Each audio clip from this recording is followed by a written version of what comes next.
Ladies and gentlemen,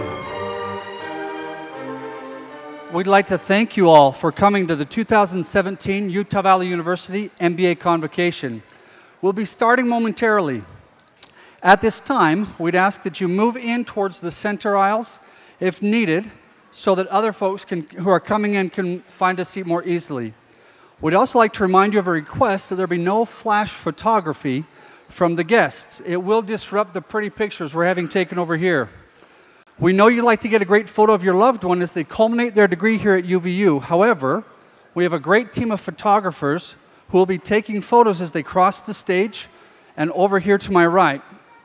The MBA office has purchased one free download for each graduate today. Graduates will receive details on how to receive their free download in the days after the ceremony. Your cooperation in not using flash photography during the ceremony will help in making these photos crisp and clear, so you will have some beautiful mementos of this wonderful occasion.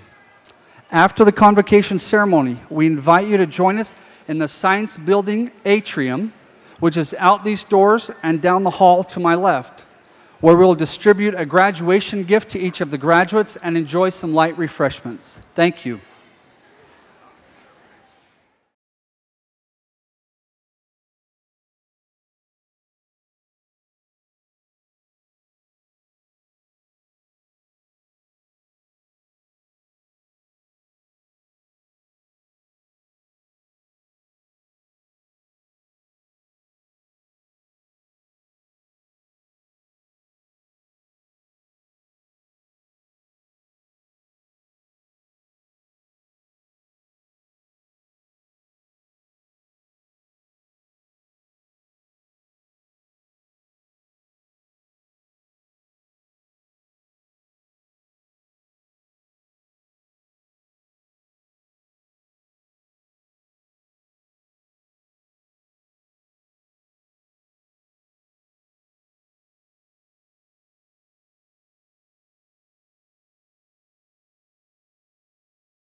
Please, please be seated.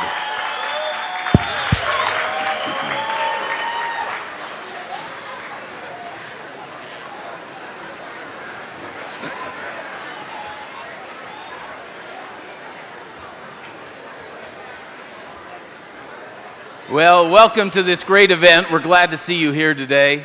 It's wonderful to see so many graduates who have worked hard and are earning their diplomas, their master's degrees, completion of a long journey for many of you, for some of you longer than others. We're grateful for the guests that have come and joined us this day. Particularly grateful also for the faculty who are represented here, many of whom have taught in the program and have supported these students as we've moved along. My name's Norm Wright. I'm Dean of the Woodbury School of Business here at Utah Valley University, and it's my pleasure to be able to introduce our guests on the stand today. And as I read your name, if you'd be so kind as to please stand and be recognized, and just save your applause till the end. On my right, we have Jeff Olson, the Senior Vice President of Academic Affairs, Michelle Taylor, Vice President of Student Affairs. On my left, we have Steve Schallenberger, our keynote speaker, and we'll say a little bit more about Steve in a minute. Bill Neal, our MBA Director. Jacob Sabrowski, Associate Dean. Tammy Parker, Academic Director for the MBA program. And then on the second row, Brandon Weeks, the MBA Alumni Association President. Josh Wilson and Sally Clark, MBA alumni recipients of the MBA Outstanding Alumni Awards. Eugene Seeley, Associate Professor of Management. Way to go, Eugene. Jim Mortensen, Professional in Residence, Professor of Management. Joel Helquist, the MAC Director, will be starting a Masters of Accountancy program this fall, and he's the MAC Director, and an Associate Professor of Accounting. Bakri Kamra, Student Speaker, full-time graduate, and Nick Dibble, Student Speaker, part-time graduate. Thank you all.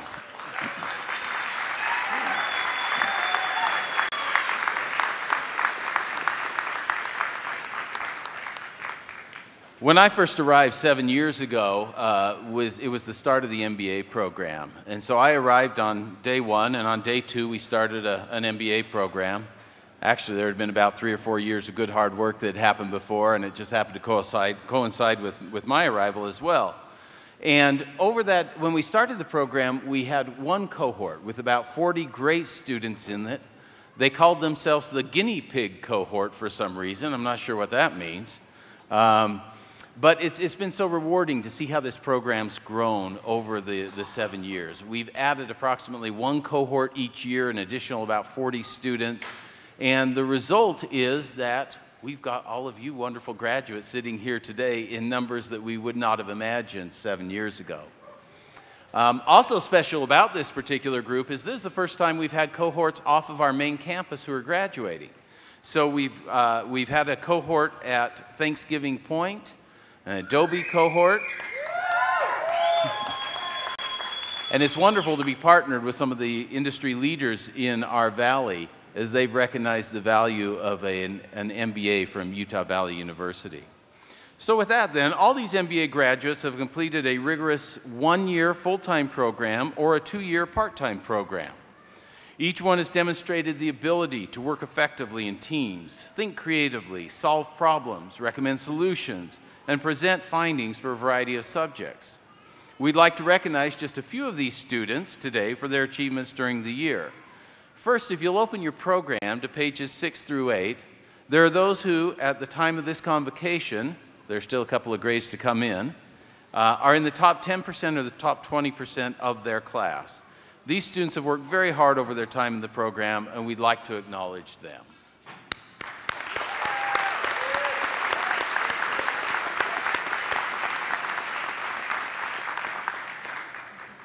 So at the conclusion of their classes in the program, students in our full-time and our part-time Orem campus cohorts completed a national exam called the Major Field Test, or the MFT, which consists of over 120 multiple choice questions that are meant to cover the material that they've been covering in a typical MBA. These would include questions in finance, accounting, marketing, operations, strategy, organizational behavior, dance. Well, who wrote that? Anyway, they received 2 scores, including a percentage score indicating how they stacked up against their peers nationwide. And I'm pleased to report that we had some absolutely fantastic scores. Daniel Follett. Daniel, where are you? Not here. He's studying. 99 percentile, top 1% in the nation, best score you could get.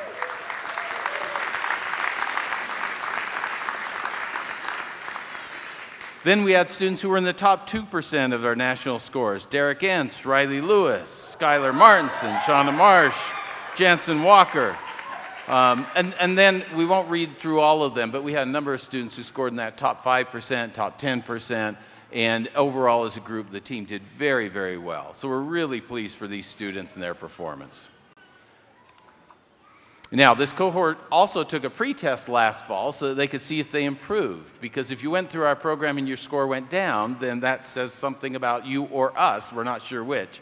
Fortunately, the students did improve, and we had one student who topped them all in terms of improvement, and that's Zach Nelson, number 21. Let's get the sign up over there. So we're pleased for all of our students, but particularly proud of Zach, who did a great job in improving over the program. So lastly, included in your program are the names, pictures, and backgrounds of 4 students this year.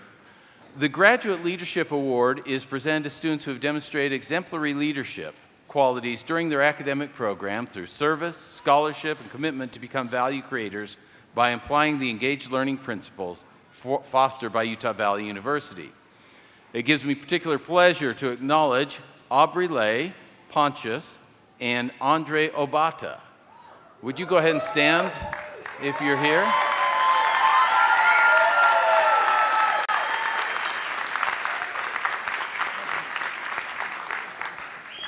Not only are these just great examples of leadership and being all in, but these are 2 of the friendliest people that you'll ever meet. I can't tell you, I've never passed either one of them in the hall without a great big smile and a shake of the hand. It gives me great pleasure to award that. Aubrey said that she feels that the greatest aspect of her education at UVU has been the opportunities that she's had to network, admiring all of her fellow students and professors for their work experience and dedication to studying business. But most of all, she says, I have been fulfilled in getting to know them as individuals. Oh, that's sweet. That's great.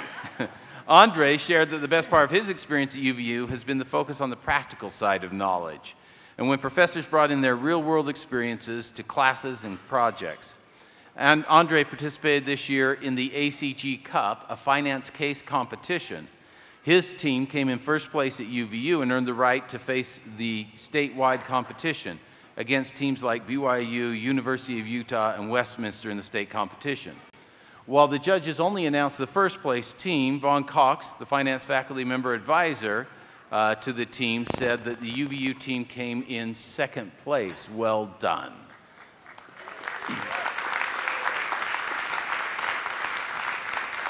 Certainly, we would never want to mention that the judges in that event happened to be alumni of the school that won, but anyway, we'll get them next year. But a great result for our team. So proud of these students for their extra preparation and effort.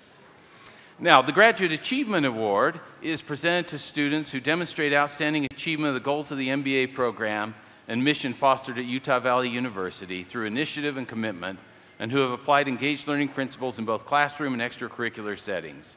Recipients are, for the part-time program, Jennifer Despain and Riley David Lewis for the full-time program. If you'd go ahead and stand and be recognized, please.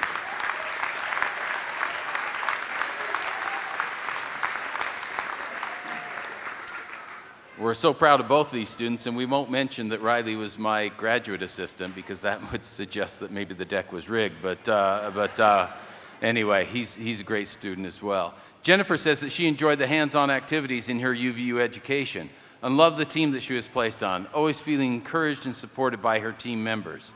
She was also part of that second place ACG Cup team. Well done, Jennifer.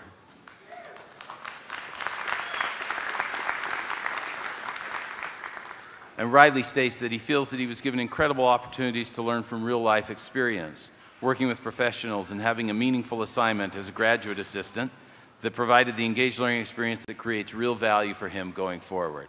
Really proud of the work that he's done as well. Thank you, Riley.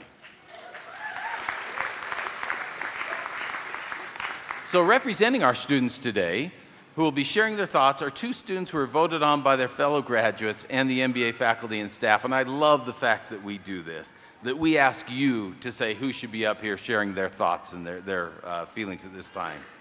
First, we'd like to hear from Bakri Kamra, representing the full-time cohort. He will then be followed by Nick Dibble, representing the part-time cohorts. Bakri?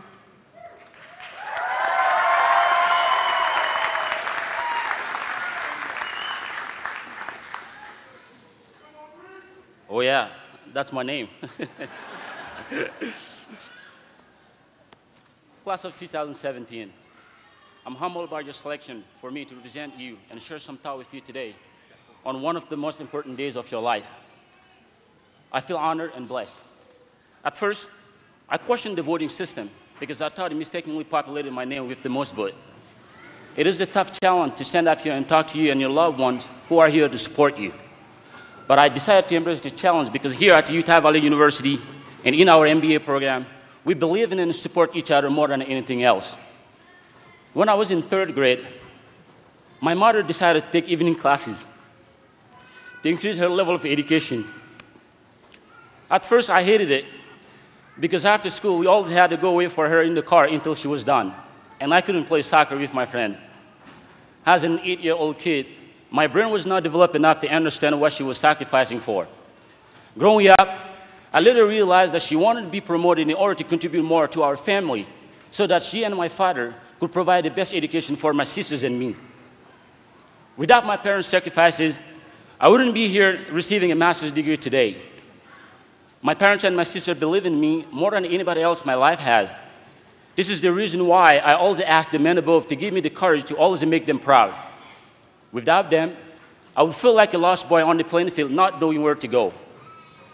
In his book, The 5 People You Meet in Heaven, Mitch Albom writes, "Sacrifice is a part of life. It is supposed to be. It's not something to regret. It is something to aspire to. Little sacrifices, big sacrifices. A mother works so her son can go to school. A daughter moves home to take care of her sick father." Class of 2017, I want you to appreciate and give credit to the one who have always been there for you. They are the reason for our endless smile, the source of our unlimited energy, the cause of our constant hunger for success, and the source of the light that will always overcome our internal darkness. 5 years ago, I enrolled at another school for my first semester for English program, a school that focused more on its reputation. Even though I was succeeding, I called my sister for advice about my future, which ultimately led to my transferring here. Initially, I enrolled only for 2 semesters and returned to the other school. But 5 years later, here I am, a proud Wolverine.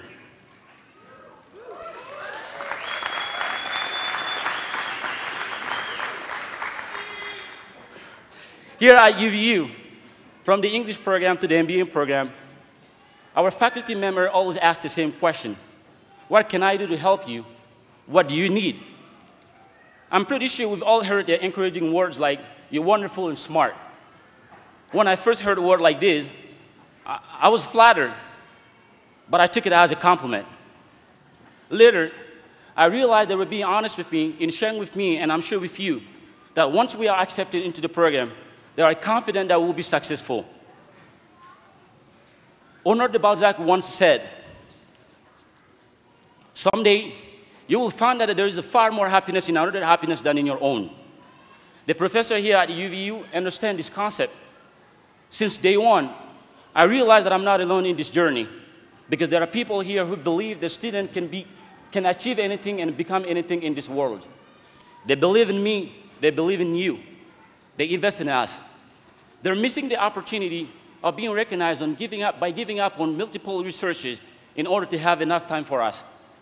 They've done all these sacrifices because they've seen a bright light in us, a light that is as bright as the solar system, a light that will remove millions of people from obscurity.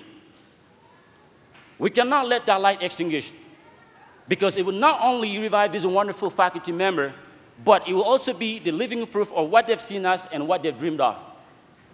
Class of 2017, I know we'll be taking different paths after today, but we always have to remember that we come from a wonderful family, which is UVU. We will be representing the image of a school that believes in us, gave us something to believe in, and taught us how to help ourselves to achieve our ultimate dreams. We'll encounter some people out there who will challenge and doubt us, but we will embrace our challenges, rise up, and show what we stand for, which will help us achieve our ultimate dream. Thank you, and God bless y'all.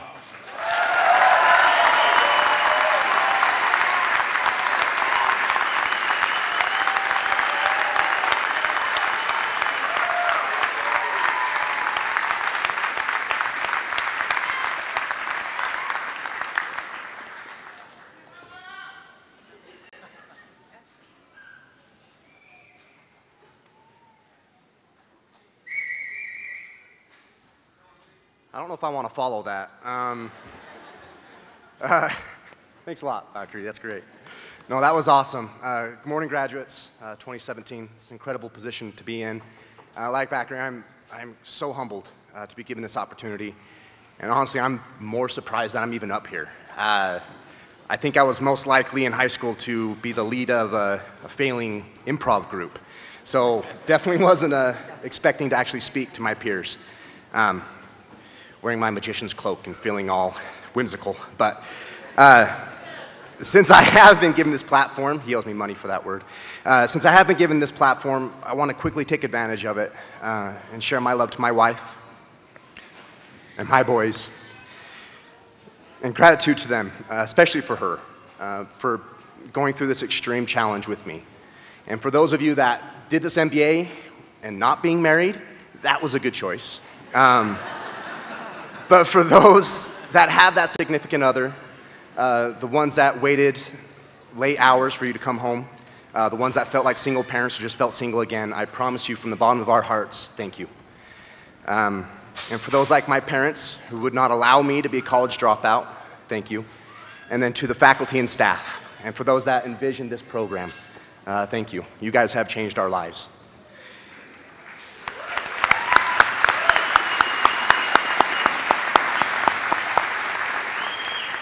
Now, since I was chosen as a peer to those sitting in front of me and the opportunity to speak to you, I wanted to really get a collected voice. So I asked a few questions of these incredible people. I wanted to know what were the reasons why we took on this challenge, how we defined ourselves and the roles that we lived in this world. And so this is for everybody attending this. It is for us, and it is from us. It is for our families, it is for our children. And it's honestly for reminiscence of the days that we just experienced and for the challenges that we overcame. Because 2 years ago, each of us had different reasons. Each of us had different motivations. But we were all brought to a single decision. And these decisions were a combination of reasons or motivations of family, career, individual growth, a potential salary raise. But really what it came down to is that we recognized and we questioned our position in this world. And what we realized was that what we were doing at that time was not enough to take us where we wanted to be. And since that decision, we've all shared the same experiences and the same travels, same experiences and the same challenges. We've shared the late night submissions and the last minute. We've shared the stress of using effective white space on presentations. The stress of using effective but closed notebook tests. But we've also seen families grow with children, and we've also experienced loss. We've experienced the muddled minds to mornings that came way too soon, and slightly slowed steps were the beginning to many, many long days. But the most profound experience and the truest of lessons that we learned was the art of compromise. Because we made the daily compromises with ourselves, with our strained relationships, and with our careers, and we found a way to push on. Because that exhaustion, that hesitation, and that fear could have overwhelmed us. It could have tainted our character, and taking that initial driving motivation that we found and making us feel as if it was not enough. It was not enough for another semester, and it was not enough for another day. But that wasn't the truth. That's not who we are. Who we are individuals that wake up every morning and we're driven by a madness. And this madness is something that lives within inside of us. It is a madness that we need to take every day and proceed into our challenges and overcome our trials. It is madness that we need to hold on for the rest of our days and for the future challenges that will happen and the future fears that will come true, but I promise you that they will be demolished because of that madness that we keep inside of us.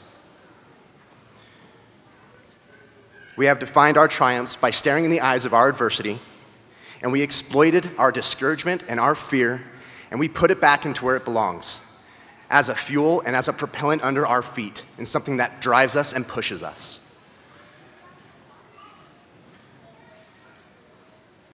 So we are not weighed down by our handicaps. We are using it as something that will propel us for tomorrow. But after 2 years, we have realized those strengths that are hidden within us. We have gained new abilities and new friendships that will last us for a lifetime. But our eyes have been opened and our milestones have been met. And after 2 years, we have redefined ourselves and our place in this world. So to my cohort and my fellow graduates, I want to share with you one of my favorite quotes and a quick final thought. Muhammad Ali said that impossible is not a fact, it's an opinion. Impossible is not a declaration, it's a dare. Impossible is a potential. Impossible is temporary, but impossible is nothing.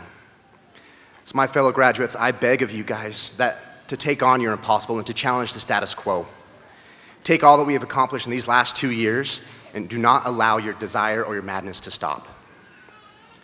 Everything you want in this world lives within you, and that's something that we have now realized.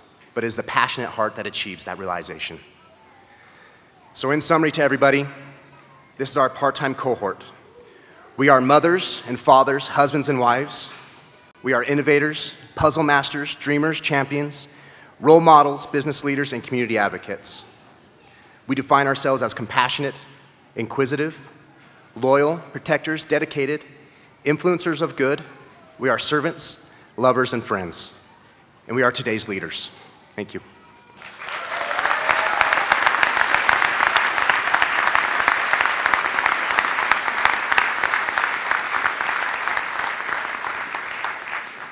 Thank you, Nick and Bakri, for those wonderful thoughts. I think you can all see why their colleagues chose them to be at the podium today. Now we'll have the opportunity to hear from another great speaker, someone I've known for a while, and I want to kind of share the bio and then maybe a couple of personal thoughts. But the MBA Outstanding Business Leader Award is presented each year in recognition of individuals who have distinguished themselves through professional achievement, community service, and support of Utah Valley University. Award recipients are business leaders who exemplify the qualities and characteristics of leadership and managerial excellence taught at the Woodbury School of Business. This year's recipient is Steve Schallenberger. Steve, would you please join me at the podium?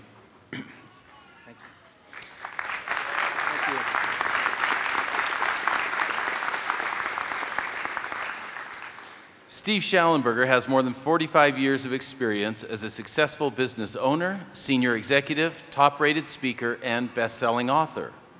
Schallenberger has consolidated 40 years of success in leadership research into the national best-selling book, Becoming Your Best, The 12 Principles of Highly Successful Leaders.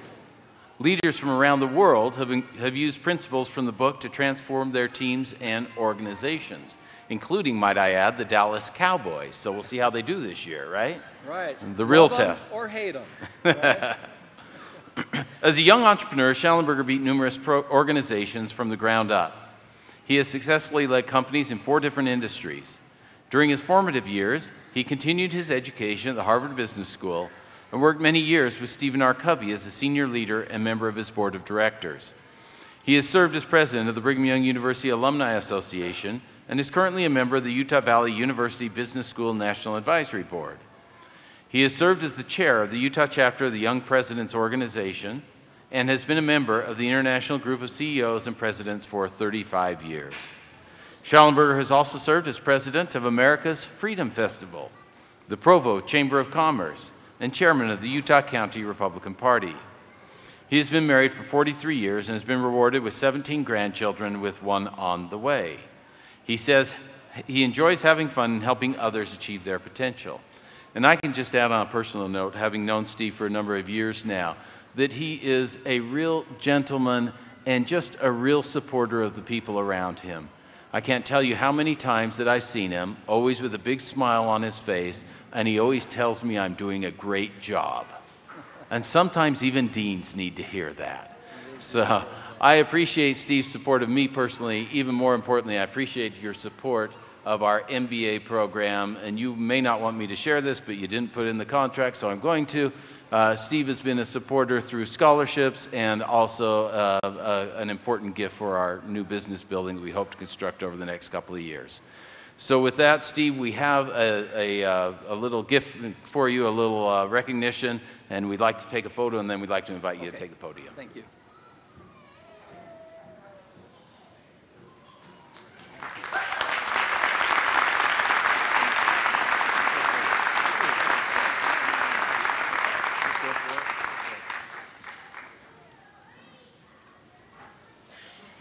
Well, thank you so much.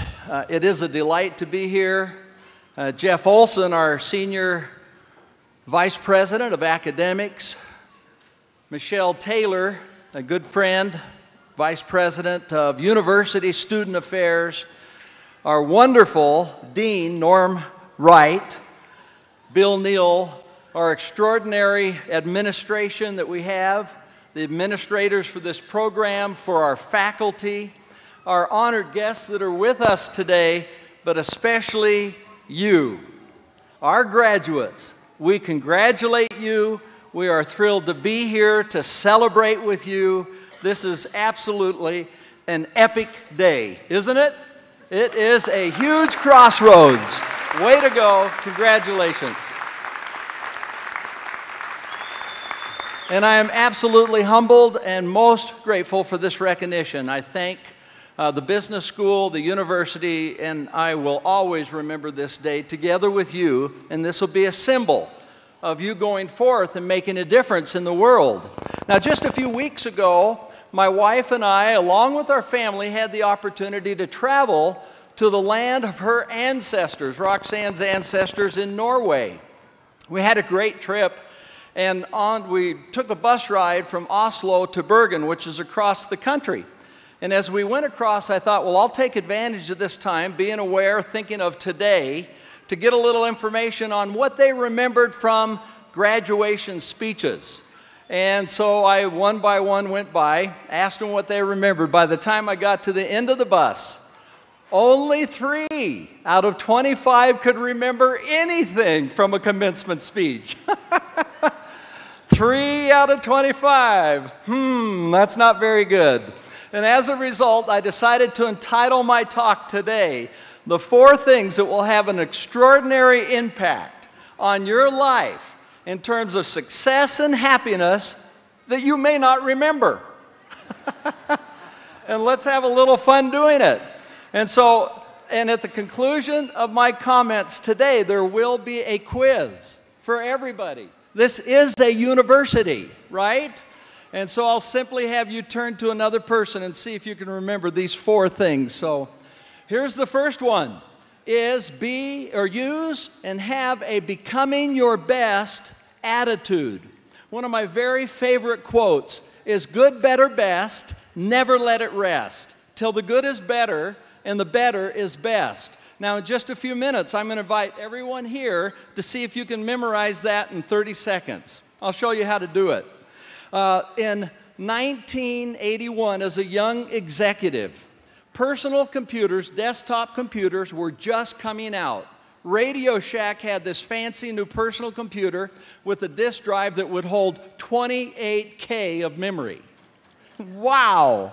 Just imagine that. There were no personal devices. You couldn't reach into your pocket and pull out something that you could talk with somebody anywhere in the world. There was no internet. There was no Amazon that would put something on your porch the next day, and certainly this MBA program didn't exist yet. So think of all of the changes that have happened in the last 35 years in a very short period of time that has transformed this world. And at the very forefront is this kind of thinking, good, better, best, never let it rest till the good is better and the better is best. Now, I mentioned I'd invite you to memorize this, so let's give it a go. Here is the best way I've found to do it, is just to have you turn to a person next to you and repeat each person 3 times, good, better, best, Never let it rest till the good is better and the better is best. And at the end, I'm going to call on somebody randomly to come up and say it. So good luck. All right, go ahead and do it. See if you can get it.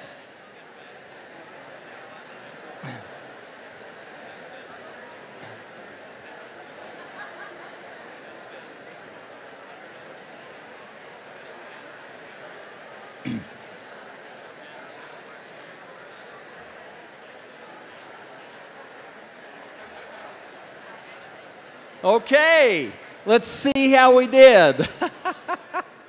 All right, well, let's see. Who shall I pick on? Today, I think I'll pick on Dean Norm Wright. Wake up. You know what? Actually, this is a setup. Steve alerted me that this may happen and said you have fair warning, so you better get it right. And I said, not a chance. I'm going to try to memorize it with everybody else. So here goes. If I mess it up, you're going to have to help me. You ready? Good, better, best. Never let it rest until the good is better and the better best.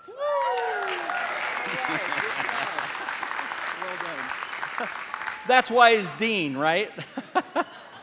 An interesting study came out that said that 43% of college graduates will never read another book after they graduate. Now, the counterpoint to that is we had a couple of sons that went to the United States Air Force Academy. And so we were visiting the academy, and they have a beautiful quad, and on that quad is a large bronze statue of a falcon with a chick right at its feet. Inscribed at the base is this quote. It says, "Man's flight through life is sustained by the power of knowledge." And so there you have it. Which one will you be? Will you be in the 49%? Or will you be in the camp that your flight through life is sustained by the power of your knowledge? It's this relentless effort to gain knowledge, to read. Leaders, and especially great leaders, are readers. And they continue this pursuit on personal development. And I hope that this is one of the things that each one of you will do, is be determined to be the best among the very best at whatever you choose to do.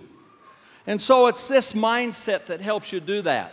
This is a unique style of leadership, this becoming your best attitude. It is a can-do attitude. It is accomplishing the seemingly impossible. As a matter of fact, the dean talked about one of the things that we did, or alluded to it, is we helped to establish an endowed scholarship here in this MBA program. It was in the memory of one of my mentors, Gardner Russell. Gardner was a certified international consultant, and on his card it said, "Accomplishing the seemingly impossible." Wow, that is having this kind of an attitude. So that's number one. Number one is have a becoming your best attitude. Number two is, this is for every one of us, is to be a light. Life is simply too short to be miserable, grumpy, and grouchy. And so what we're saying in being a light, it is a quality that you take forward where you take the high road and not the low road. It is being kind. It is being pleasant and patient with other people. It is living the golden rule. And this is a quality of life that will bring great happiness to you. But more importantly, as a leader, it will help your teams and your organization literally flourish to create excellence. It creates a special feeling. Now, Ralph Waldo Emerson shared this thought. He said, "Sow a thought and you reap an action. Sow an act and you reap a habit.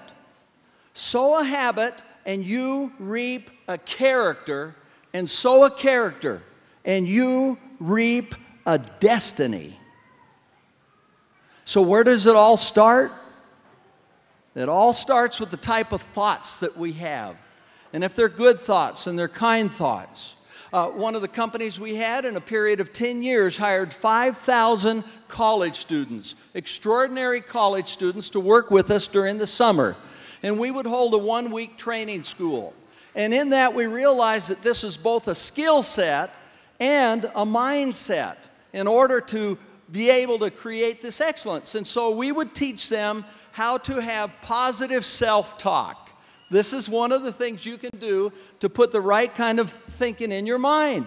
And so we would teach them this phrase: I feel healthy, I feel happy, I feel terrific. Because the fact is, when they got assigned to their area in Wyoming or in Florida, and they were driving out early in the morning, they did not always feel healthy, happy, and terrific. But if they said this 10 or 20 or 30 times, pretty soon it changed their emotion, because the body is very obedient and it will do what we say. And so I'd like to demonstrate this. And so if you would all please stand. Trust me. Watch what happens. I'm going to invite you to repeat after me. I feel healthy, I feel happy, I feel terrific 3 times. Now be enthusiastic, show some energy, and if you want, you can even throw your arm up. Okay, let's give it a try. Here we go. Ready? I feel healthy, I feel happy, I feel terrific. I feel healthy, I feel happy, I feel terrific. I feel healthy, I feel happy, I feel terrific. Well done. Now, as you're sitting down, look around. What do you see? Yes, there's smiles all over. I mean, this changes the energy. So this is a great quality. That's number 2. So number 1 is have a becoming your best attitude. Number 2 is to be a light. And I guarantee as you go out, you can change the world as you consistently take the high road. Now, number 3 is to take care of yourself. You are the biggest, single most important asset you have to realize your dreams and to find happiness and success. And so there are a number of things we can do. Do you know there's one study that shows that 3 to 4% of the population can get by on 4 hours sleep a night? Well, what that means, if the rest of us try to get along on 4 hours of sleep a night, we will get sick. It will cost us our health. And so get 7 to 8 hours of sleep a night, or whatever you find helps you wake up rested. Another dimension of this is to have regular exercise. Now, regular does not mean 1 time a year. Regular means enough to stay fit and to have the energy that you need. And another dimension is a healthy diet. Now, virtually every body of health research shows when we have a healthy diet, it contributes to greater mental and brain health, cardiovascular health, digestive health. It reduces our cholesterol, reduces the risk of diabetes. And so these are 3 important things. Why don't we do it? Because sometimes we get so focused on the busy things of life, they take priority, when this is the number 1 thing that allows you to do it. So be determined in your career that you can obey the 5-hour rule. And the 5-hour rule is to give 1 hour a day to yourself to maintain your health. And maybe just the last part of this one is, because we live in a noisy, relentless, loud world, it gets very busy. It's helpful to take time to just quiet yourself. To pause periodically throughout the day and be at peace. So let me demonstrate this. If you would just close your eyes for a second. So everybody join us. Just close your eyes and take a deep breath and just relax. And now fill your lungs with air as full as you can. More, and now just slowly let it out. And once again, fill your lungs with air. All the way. More, and now let it out. Okay, now you can open your eyes. There's a difference, isn't there? I mean, I did this before I got up to speak. It's very helpful. All right, that's number 3. So number 1 is have a becoming your best attitude. Number 2, be a light. Good going. You get an A. Number 3, take care of yourself. And number 4 is to never give up. Now, Winston Churchill, the Prime Minister of England in World War II, was invited to speak at his alma mater at a commencement exercise. Woohoo! Another graduation speech. He gave a great speech. It was very brief. And if I were to summarize in just 7 words what the message that he shared that day was, and if I were to do it in the spirit of Winston Churchill, and I have listened to his voice many times, so if I can portray his voice, and if Winston Churchill were standing here today, this would be his message. Never give in. Never, ever give up.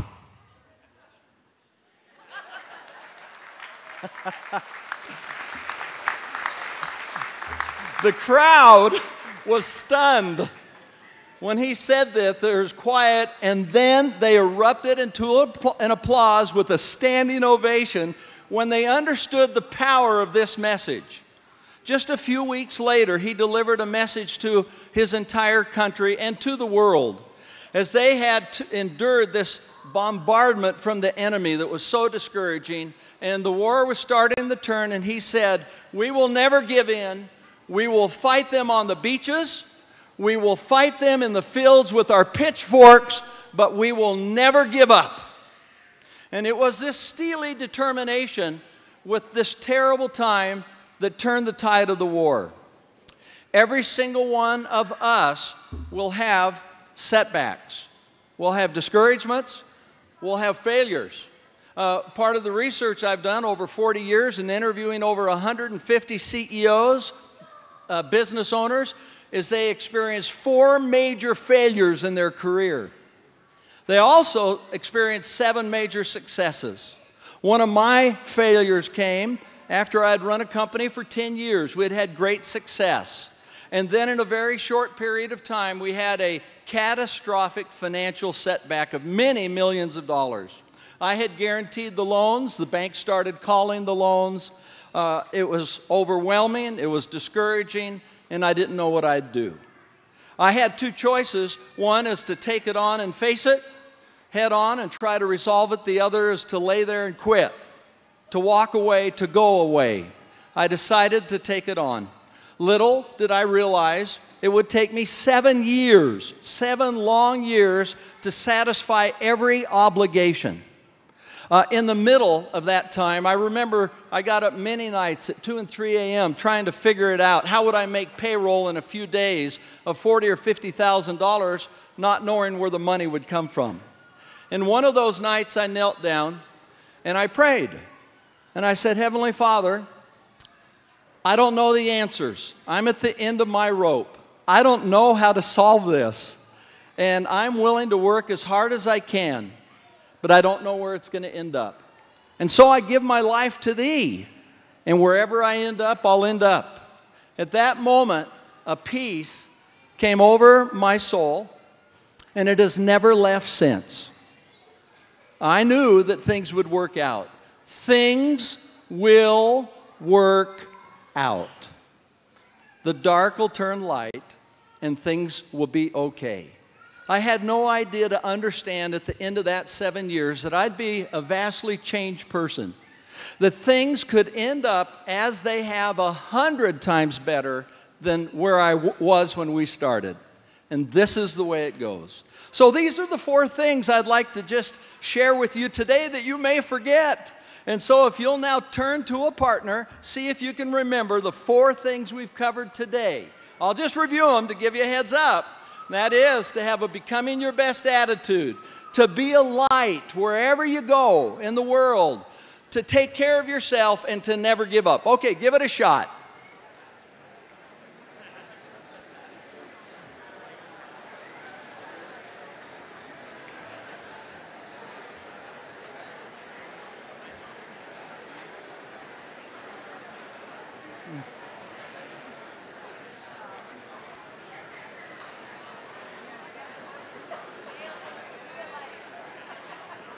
Okay. I think you did a good job. Way to go. Now, in order to drive this purely scientific research I'm doing on graduation speeches, if you happen to see me somewhere in the future, just come up to me and say, good, better, best, never let it rest till the good is better and the better is best, and I'll know we had a pretty good day today. Well, it's been a thrill to be here. I'm grateful. I'm humbled. I'm humbled because you are going to go out and you will be the ones running the companies that will cure cancer. You'll be the ones that will cure Alzheimer's. You're going to be the ones, many of you, that will bring financial success to people because of your knowledge, your unique knowledge and mindset. You'll be the ones that will take the world forward and transform it in the next 35 years. If you think what we've just experienced in the last 35 years is pretty amazing, I can't wait for the next 35. You will be the ones making that happen. You'll be the mayors, the governors, the leaders of our nation, and maybe one or two of you will be the ones that help our world find a little more peaceful way to get along. Now, as you go forward in hope and faith, I'd like to share one last quote from Ralph Waldo Emerson, Uncle Ralph. It goes like this: what lies behind us and what lies in front of us are small things as compared to what lies within us. And when you take what lies within you out into the world, miracles will happen. And we cannot wait to see the miracles that you will create. Thank you so much.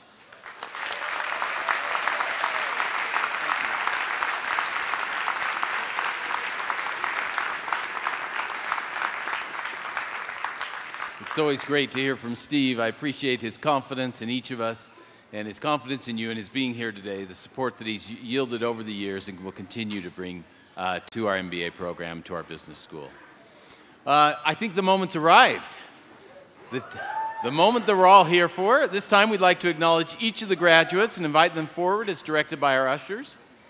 As part of the awarding of the degree, each student will participate in the hooding ceremony. Graduates will bring with them their master's hood and hand them to our graduate faculty, Jim Mortensen and Joel Helquist, who will assist with the hooding ceremony. The graduate faculty will place the hood on the student as a symbol of the passage from student to master. These hoods are lined with the official colors of the university and edged with velvet of the color appropriate for the business degree. We ask our guests to remain in their seats during the presentation of the graduates, and the silver-tongued Dr. Eugene Seeley, Associate Professor of Management, will try to get the names of each graduate right. So at this time, we'd like to present the student candidates for the degree of Master of Business Administration and award the diplomas. So ushers, if you'll take your posts, and let's go.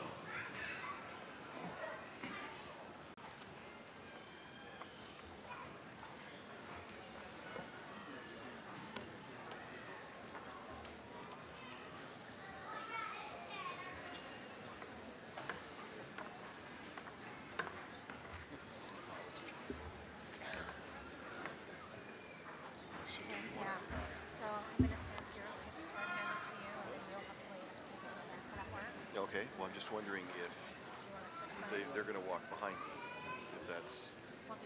No, you're fine, you're fine. I'm just wondering if the lecturing needs to be back. Okay, we'll do it here. Okay. Well, we'll...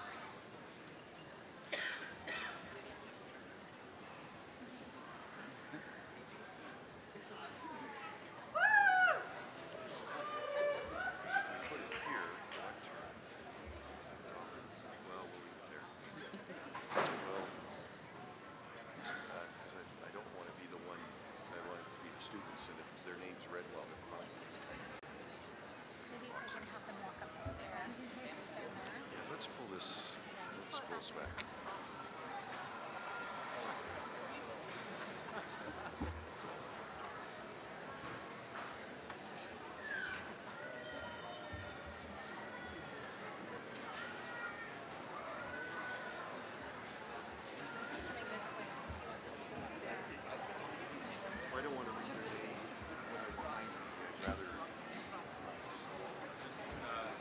go around this way.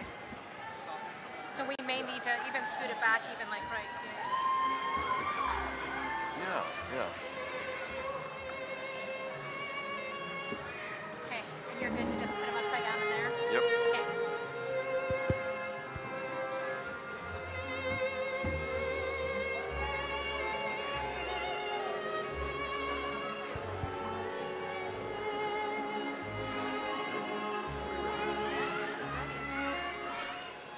Nick J. Dibble.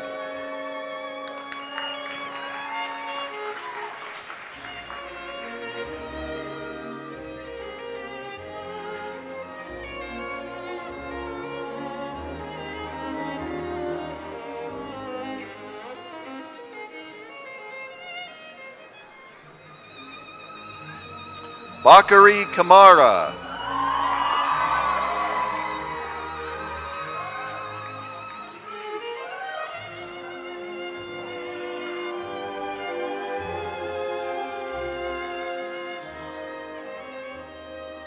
Michael M. Minir.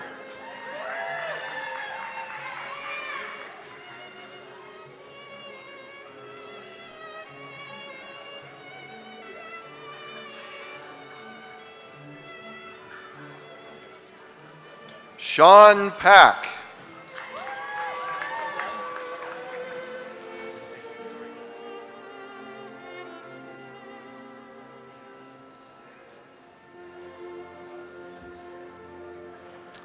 Josh Blackwelder.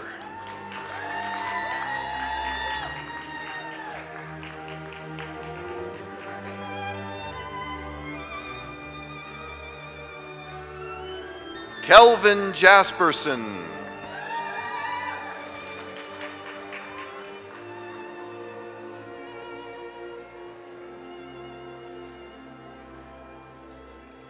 Kirsten M. Powell.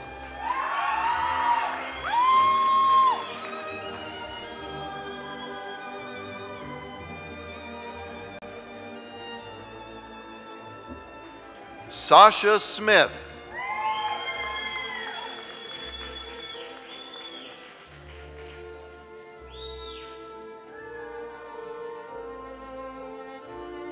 Joseph A. Morrison.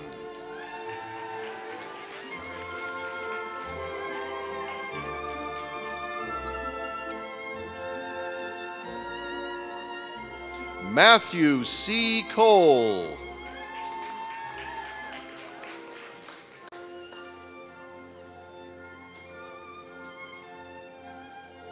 Harley James Davis.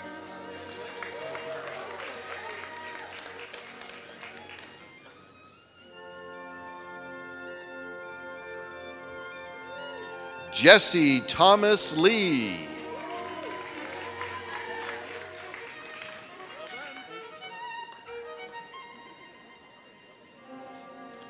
John Magnuson.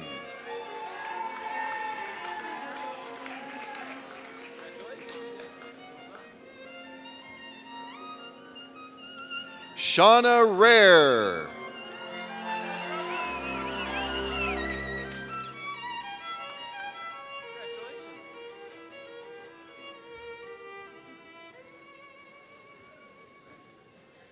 Mary Helen Slauson.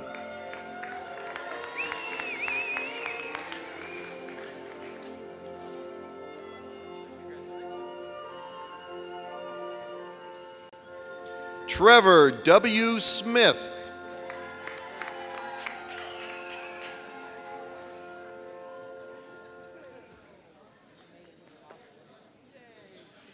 Jesse Don Barchi.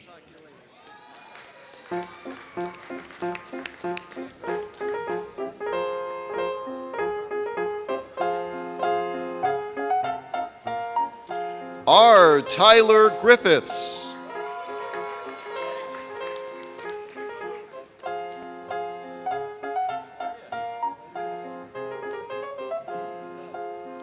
Wynn A. Lindsay.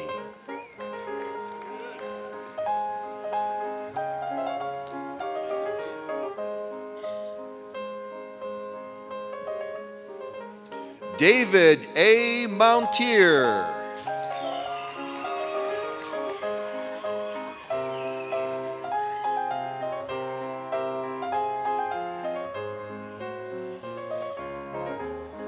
Jennifer Lee Anderson.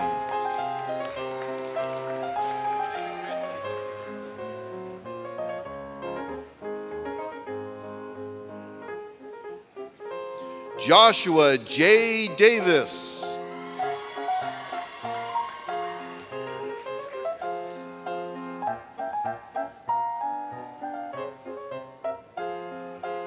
Sean Davis Marsh.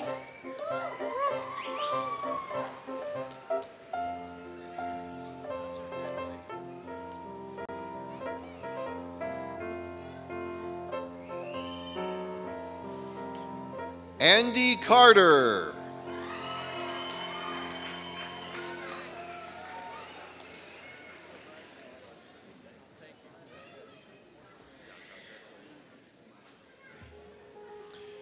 David Woodruff Gale.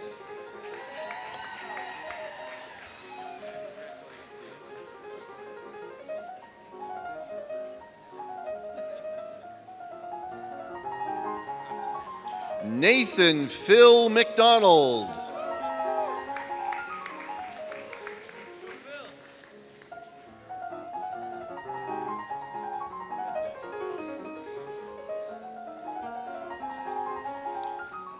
Thomas H. Knutson.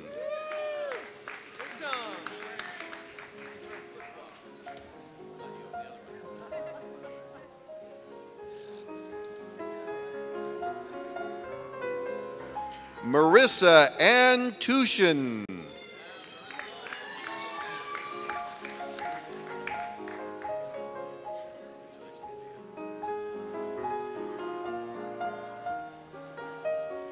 John Wilson.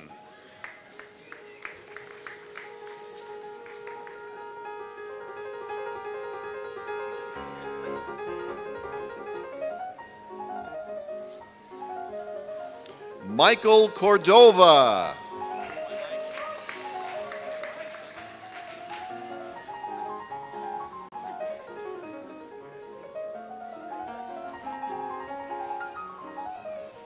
Seth Wayne Watson.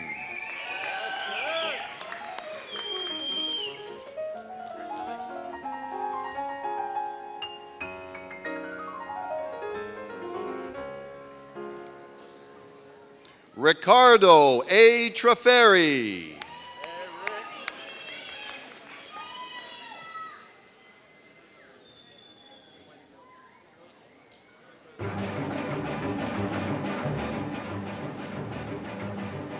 Tyler John Fellows.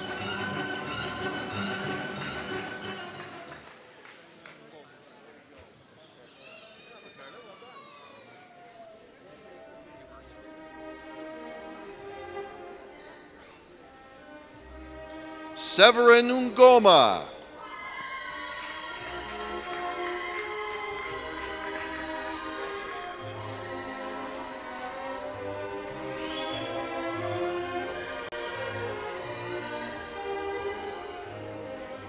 Conley Hubert.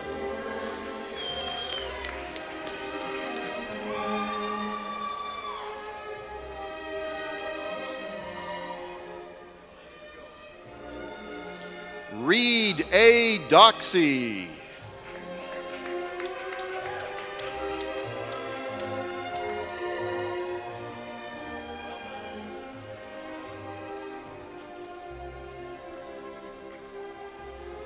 Jansen Lance Walker.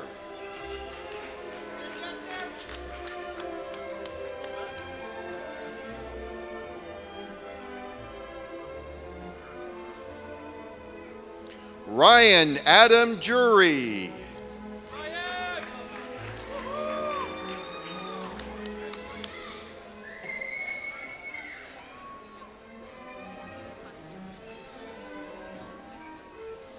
Jesse Malacher.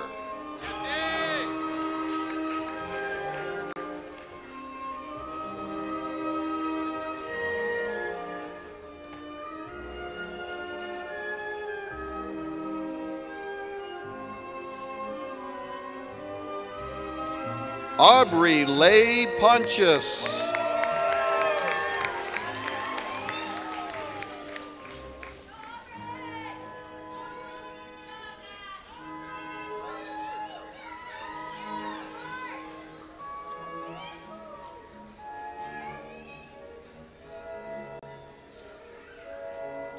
Jordan Rasmussen.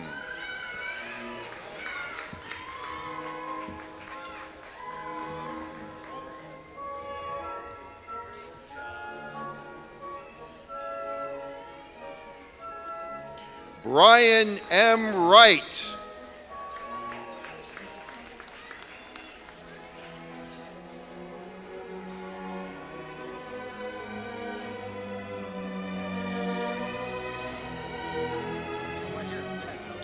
Jared Trussell.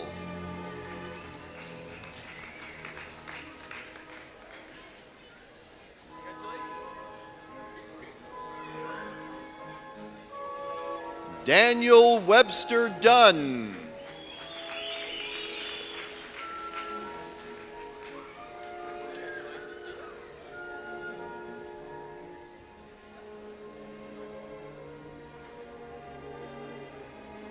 Skylar Martinson.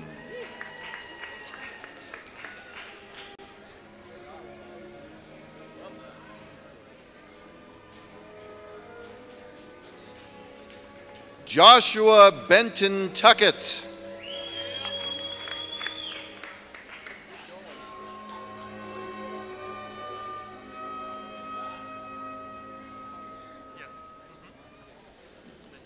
Corey Wagstaff.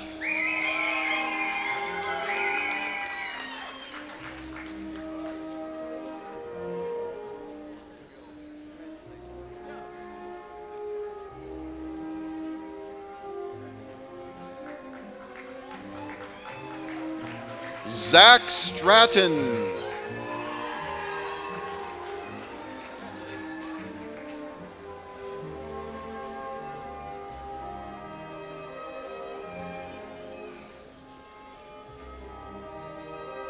Brian Madsen.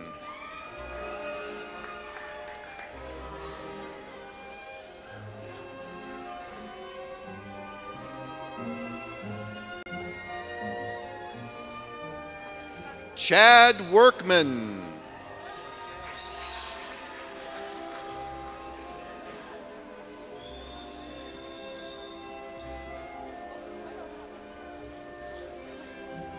Robert S. Lambert.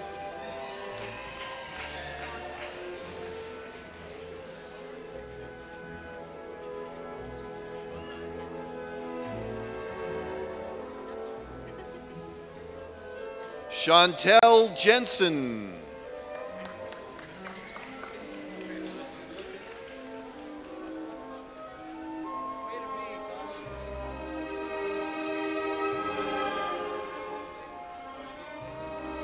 Christina Hone.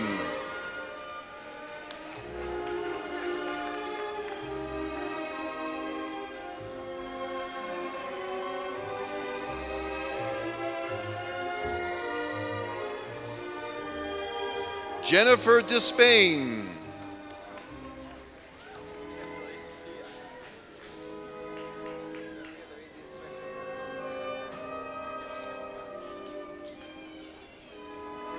Tyler Mills.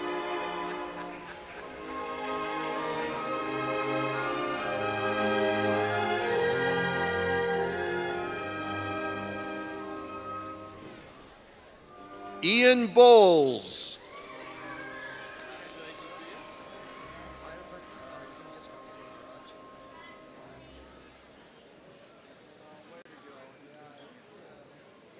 Matt Naylor. I can do the whole thing if you want. You're welcome. Okay, do it.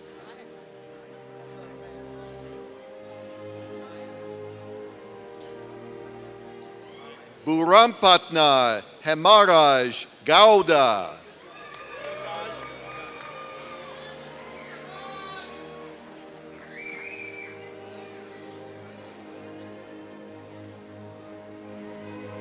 David Pine.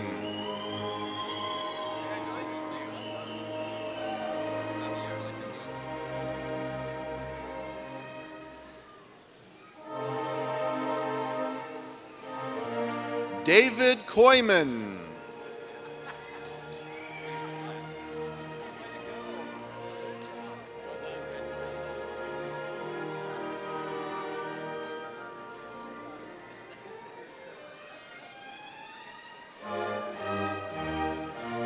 Javier Barros.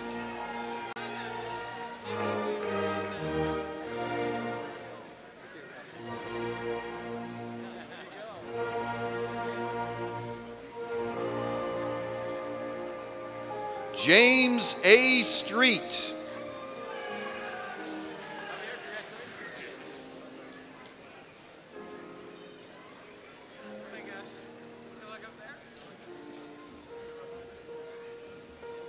Ammon Lee.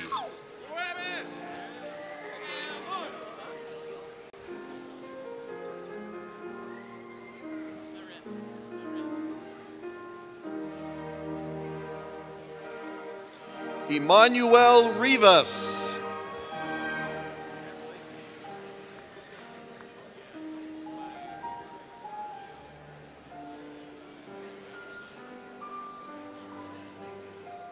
Marin J. Peterson.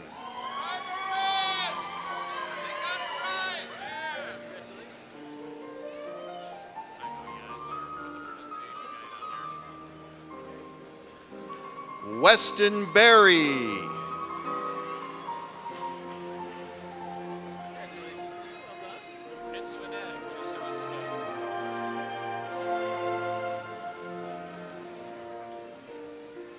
Kimberly Smith Stebbins.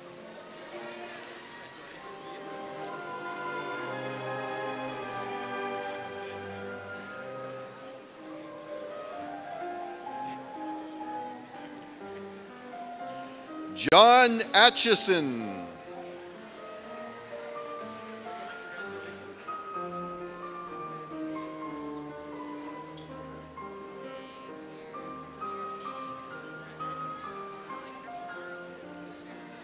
Jared Leo Linton.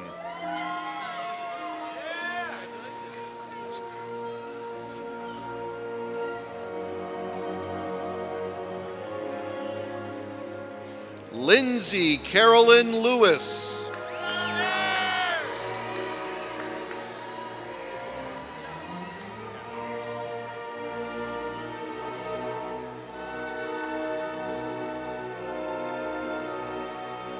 Anna Bishop.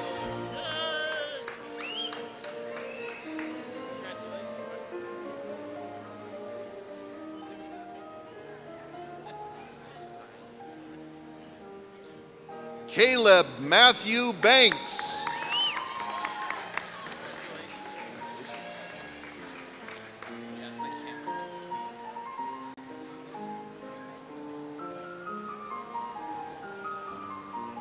Daryl Woodruff.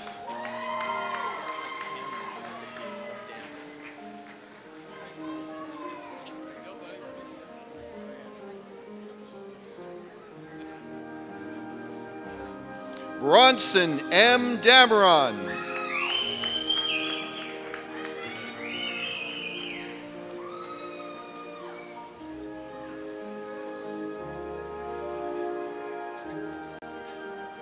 Nermeen Fahad.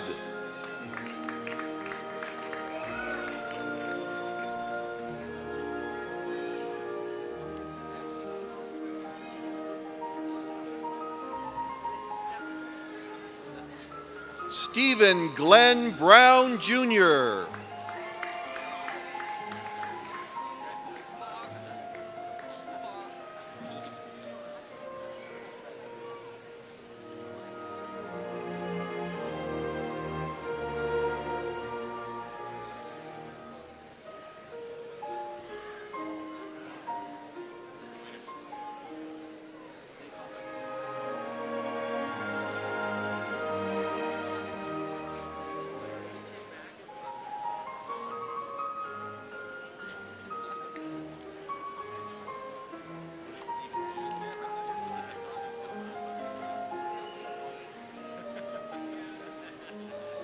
Keith Patrick Wagner.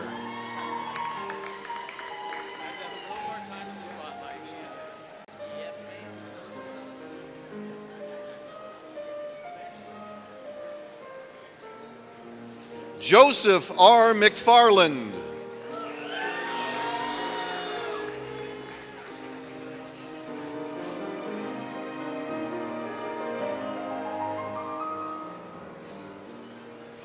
Nicholas James Weaver.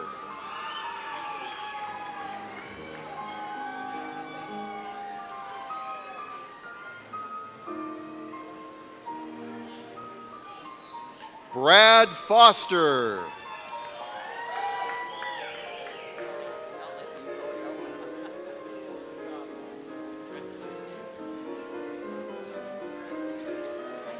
Gifty Pokia Abankwa.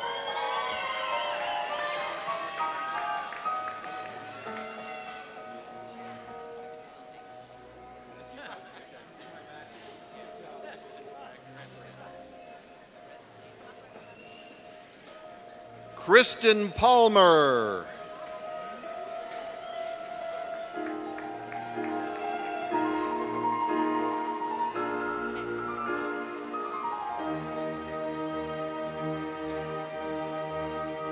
Lucia Jonko.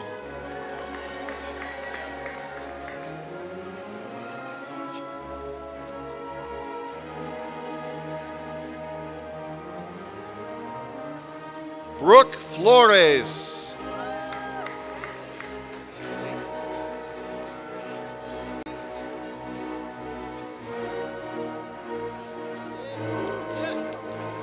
Nate Young.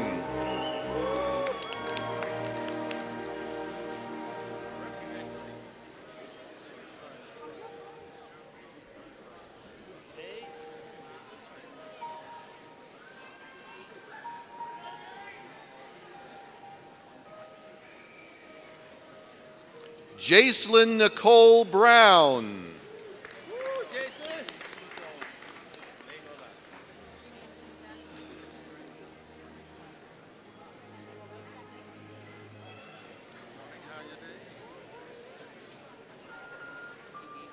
Serenyam Sukbatar.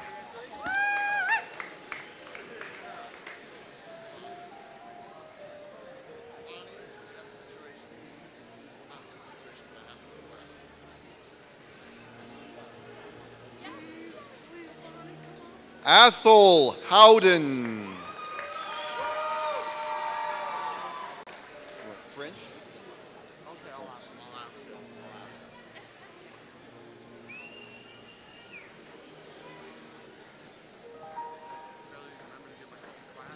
Erica Defonce.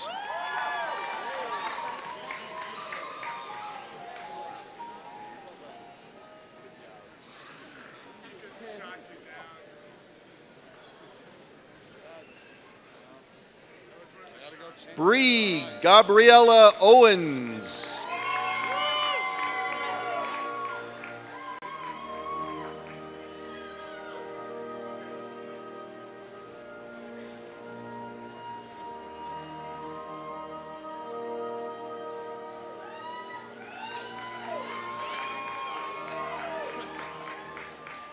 Cameron Williams.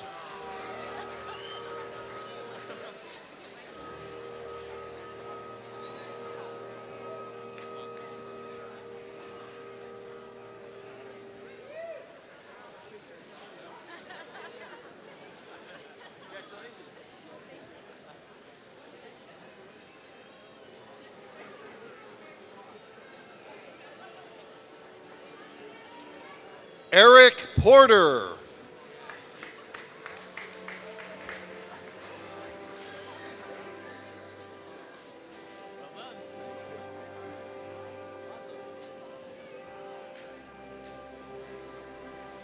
Devin Scott Townsend.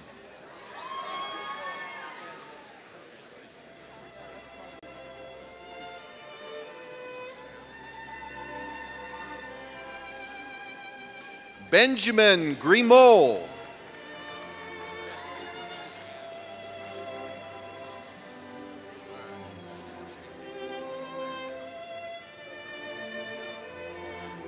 Jessler Molina.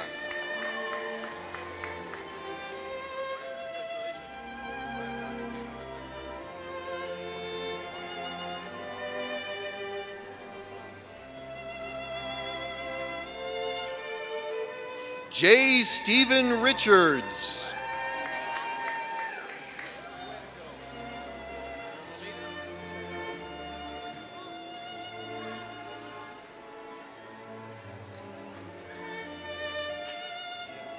Kenneth Ogby.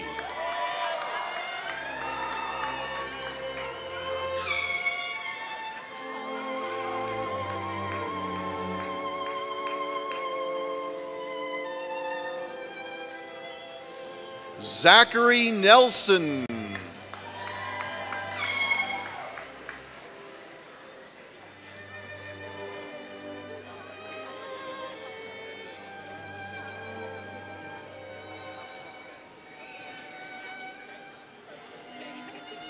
Brittany K. Anderson.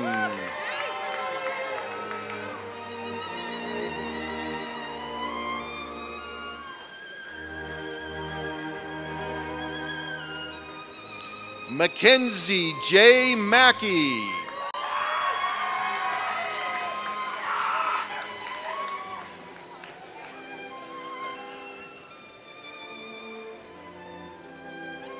Ross D. Taylor.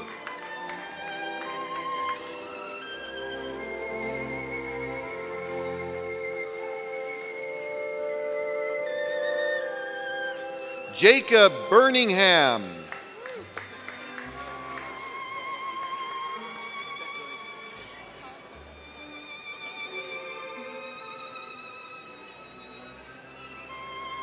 Joshua Larson.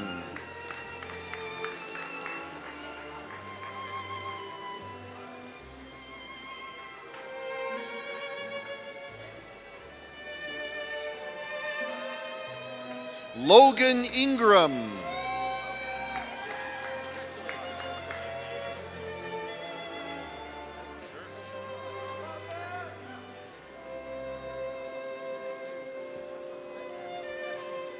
Lynn Wells.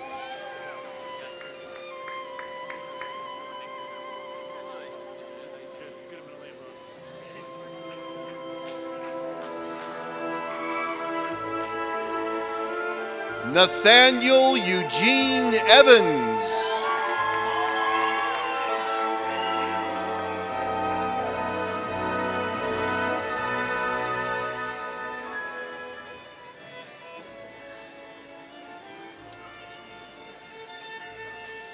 Zachary R. Steele.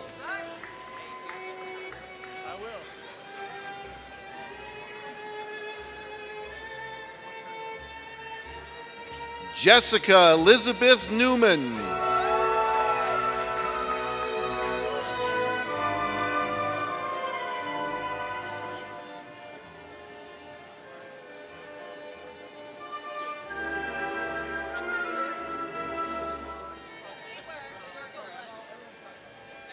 Hui Hu Huang Pham.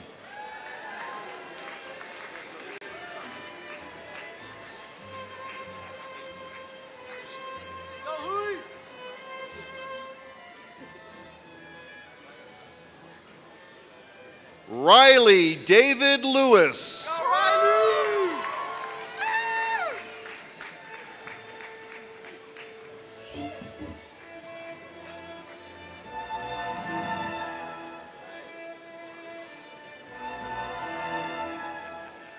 Kelly Nicole Davis.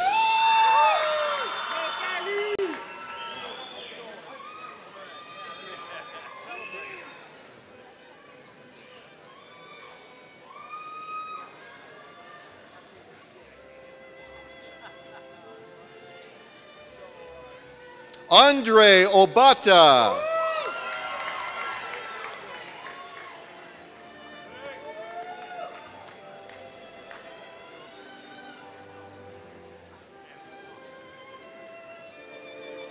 Carlos Enrique Saboya.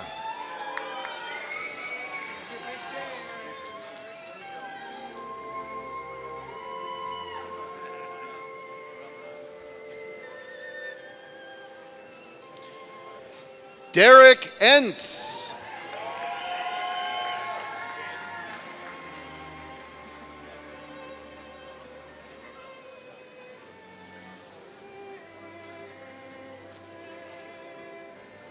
Jansen James Paul.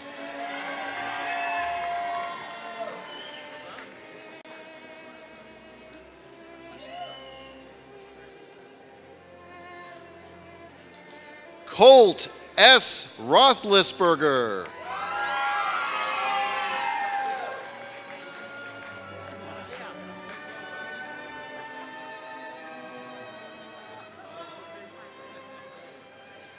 Andrew Stevens.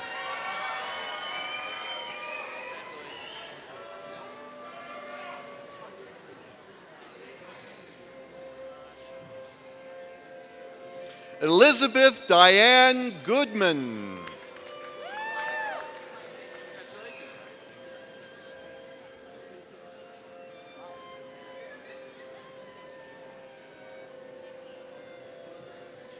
Hannah Weirich.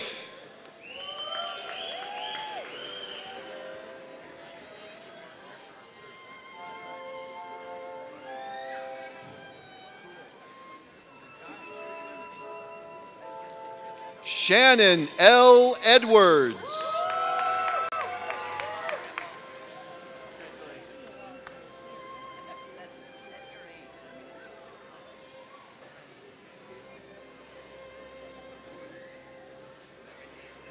Brittany Lopez.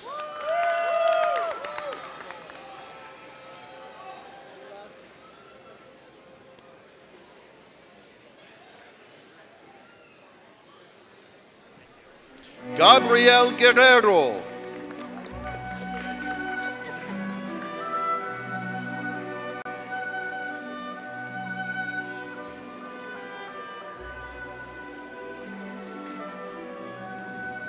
Tim Ellertson.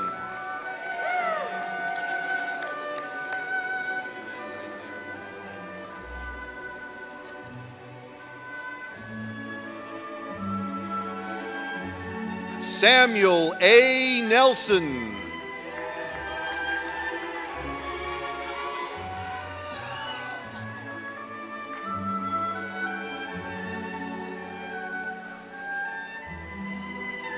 Jackie Hobson.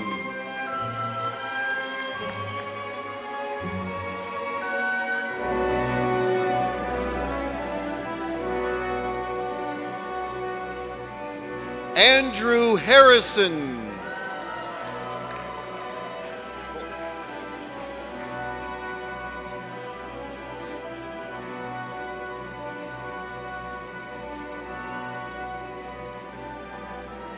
Colin B. Daly.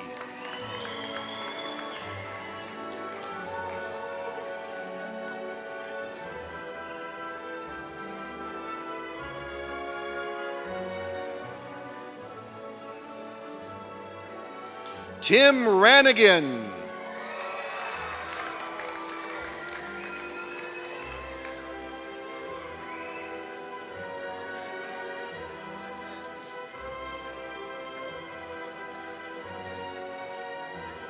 Kelly Hutchins.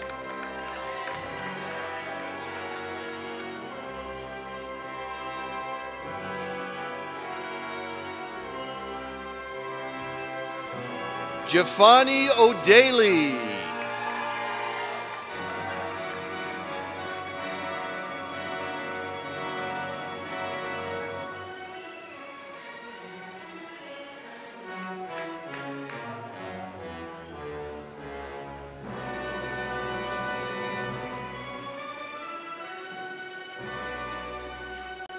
Tyson K. Hardcastle.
Let's have one big round of applause for our graduates.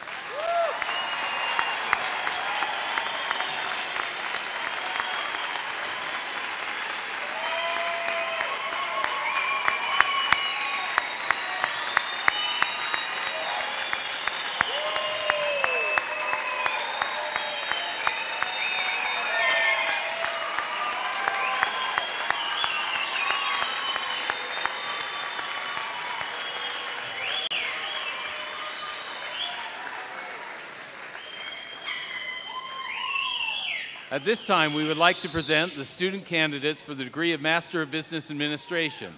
Dr. Olson, would you please join me at the podium? I invite the candidates for this degree to please rise. Yeah, that's you guys. Dr. Olson, on behalf of the faculty, I present the candidates for the degree of Master of Business Administration. These candidates have completed all requirements for this degree, and the faculty has approved their candidacy pursuant to the final completion of all their requirements. Vice President Olson, I now recommend that the degree of Master of Business Administration be awarded to them. Candidates, you have fulfilled the requirements for the degree of Master of Business Administration and have been recommended by the faculty for graduation. By virtue of the authority vested in the Utah State Board of Regents and delegated by them to me, I hereby confer upon you the degree of Master of Business Administration. You may now move your tassels from the right to the left side of your mortarboard to indicate your graduation from Utah Valley University.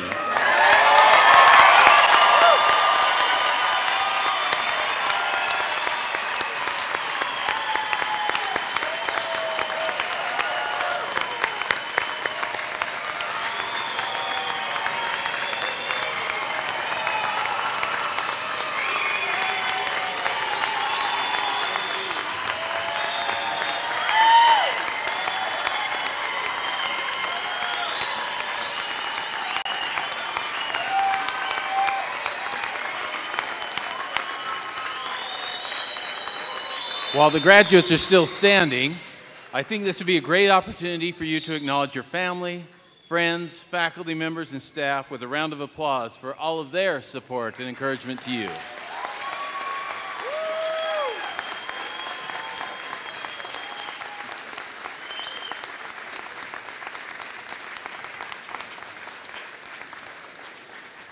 Thank you. You may be seated.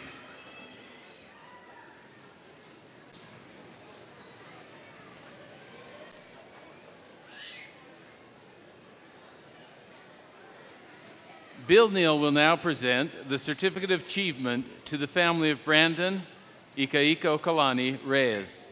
Bill, would you please join me at the podium? Well, many of us we're missing a good friend and a colleague today who would have graduated with this group. Brandon Reese enrolled in the full-time program and started with a cohort last fall. And he graduated with his bachelor's degree just last May in 2016.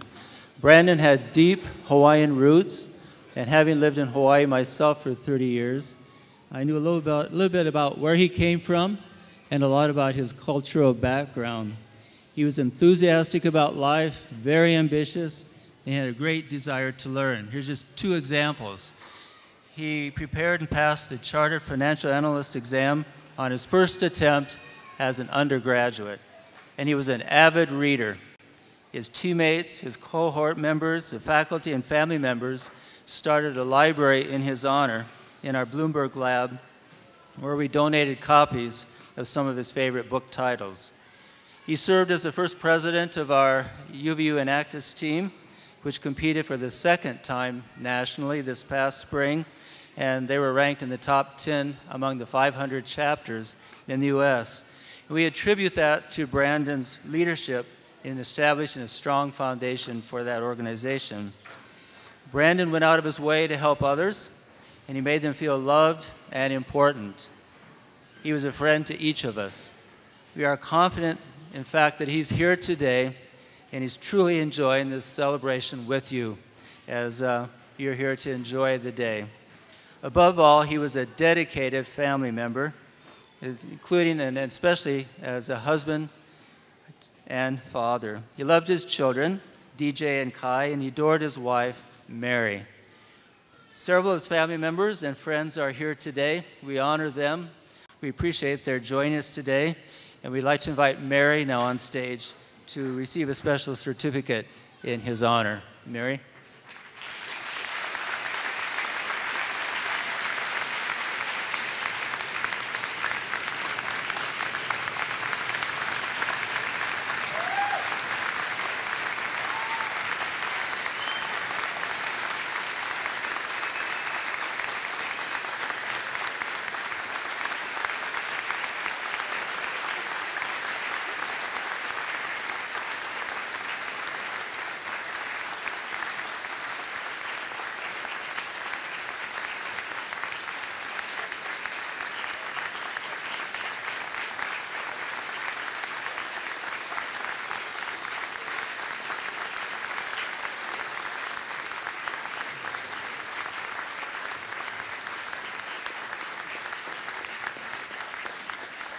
Thank you.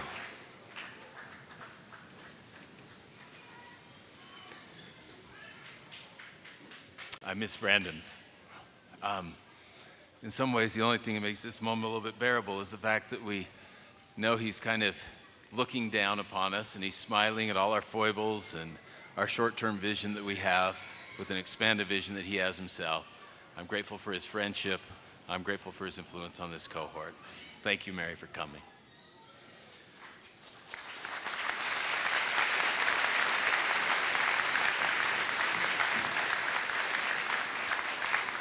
I'd now like to invite Brandon Weeks, MBA Alumni Associate President, to come forward to officially welcome you as a member of the MBA Alumni Association and to present awards for our Alumni Award recipients. Brandon?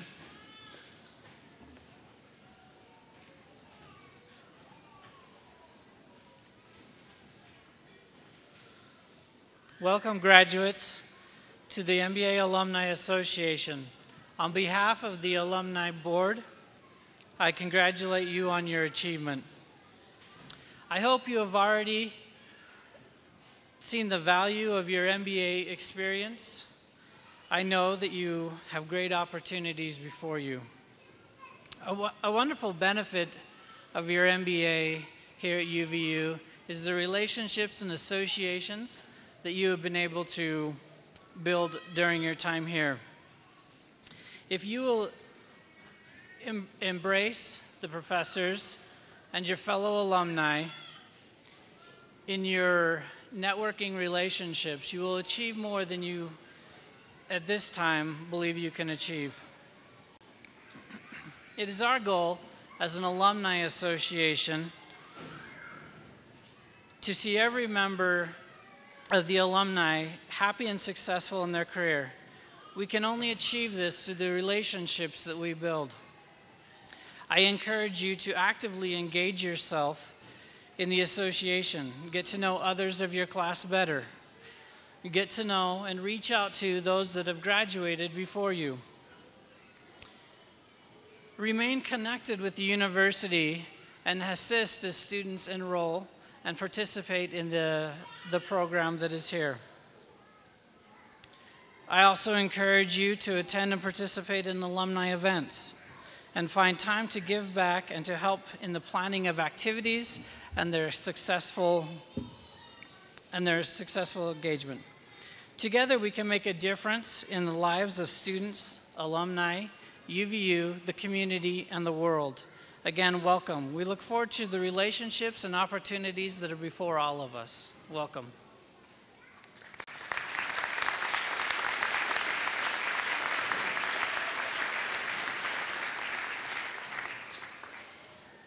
As part of the alumni, we have a recognition that goes to those that have participated as alumni and are in their careers, who have obtained an exceptional level of achievement in their field, becoming a value creator in their organization while maintaining a high ethical integrity. They have additionally provided ongoing support and services to the MBA program. Our two awards, we have two awards this year, and I invite Sally Clark to come and join me up here.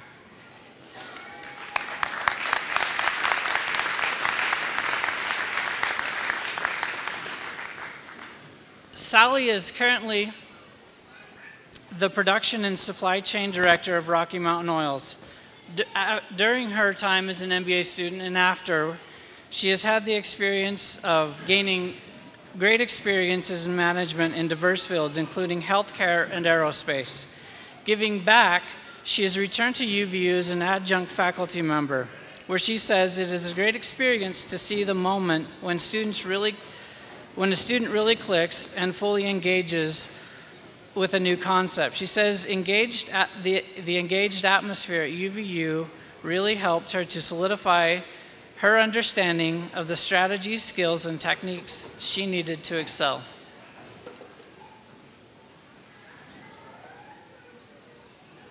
And I present the award for Outstanding Alumni Award.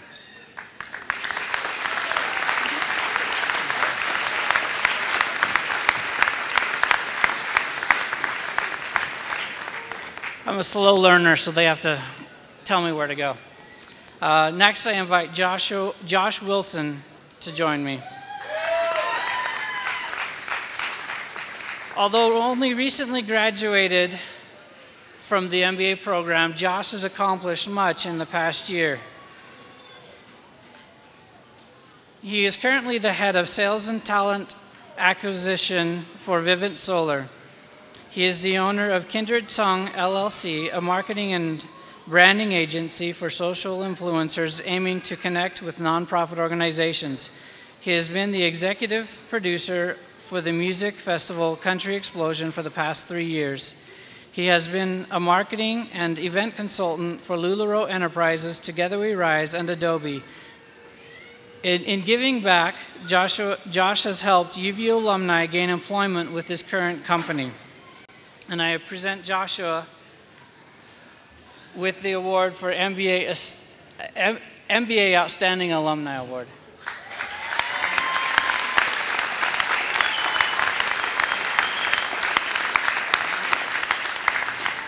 Thank you.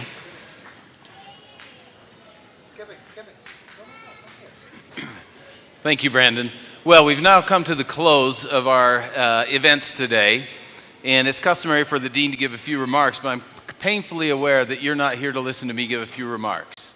What do we have? 3 people who are going to remember it or something like that, right? And so we'll be very, very brief. Had the privilege of watching the movie Dunkirk the other day with my wife, and one of the things that occurred to me as I was watching the movie was the roles that individuals played. There were about 400,000 soldiers stuck on the beaches at Dunkirk, and the enemy was kind of circling in, and they were all going to be prisoners, and that may have had a significant influence on the war and how it proceeded from there on out. And there were these groups of people who decided that it was their responsibility to get these soldiers off that beach, and they included people who owned pleasure boats, pleasure yachts, coming over from the British side of the channel. They included family members who knew that they were going into danger, but thought they ought to accompany those boats to try to help rescue as many as they could. It included pilots, included soldiers who were holding the line and keeping people off. There were just so many people who were involved. And the thing that really stuck with me as I watched that movie was the individual roles that people played in the success of each other. And as I look out on this group today, I see the same thing happening. As I look at you and I see how you've supported each other through this program, as I look at your faculty members, and I know the struggles they've had as they've tried to provide you with the very best learning opportunities that they really could. And I look at our staff and our team who spent endless hours taking care of applications, taking care of financial aid, taking care of the different things that go into making you successful. And then as I look out at this great audience here today and I see family members, I know just a minute ago we had a little daughter up here, I'm guessing, whose dad received his diploma today, and she wanted to be right in the thick of the action. As I recall, she was wearing a pretty blue dress. And I'm sure she made some sacrifices along the way so that her dad could graduate. And the wives and the husbands and the parents and the children who are here. And as you walk away today, that would be the one thing I hope you would take with you from my remarks. The idea that you didn't get here today without the help of a lot of people. And sometimes you were one of the people lending the hand, and other times you were one of the persons receiving the hand. but that you'll accomplish much more, things that you didn't think you could accomplish, the seemingly impossible. If you'll reach out and be a light, as Steve Schallenberger said, and play that role of supporting others now that you have increased competency, increased capabilities, that you'll remember to be that light and to support one another going forward, whether as an MBA cohort, an alumni group, or others you see that simply have the need. So with that in mind, again, one more time, I'd like to offer my congratulations to this year's graduating MBA class at Utah Valley University.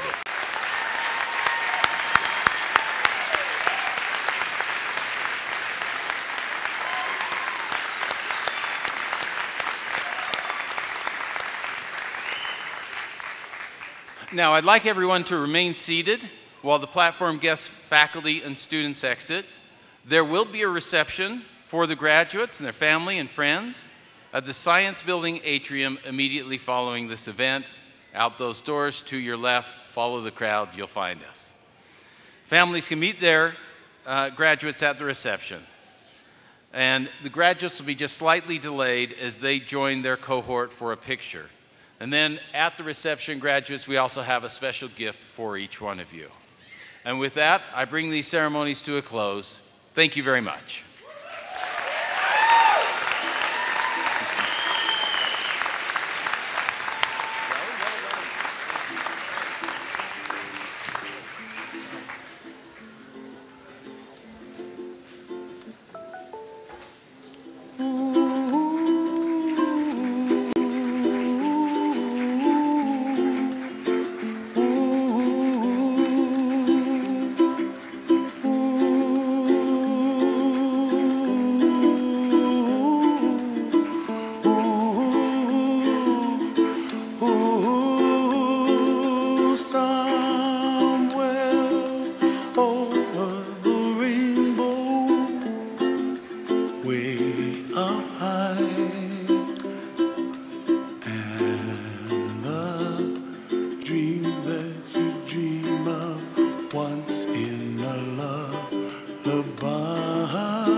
like a lemon drops high above the chimney top. That's where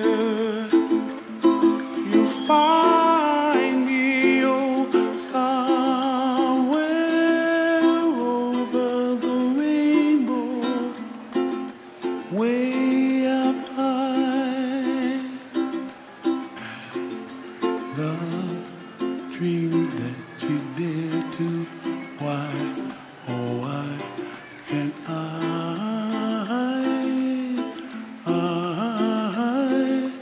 ooh,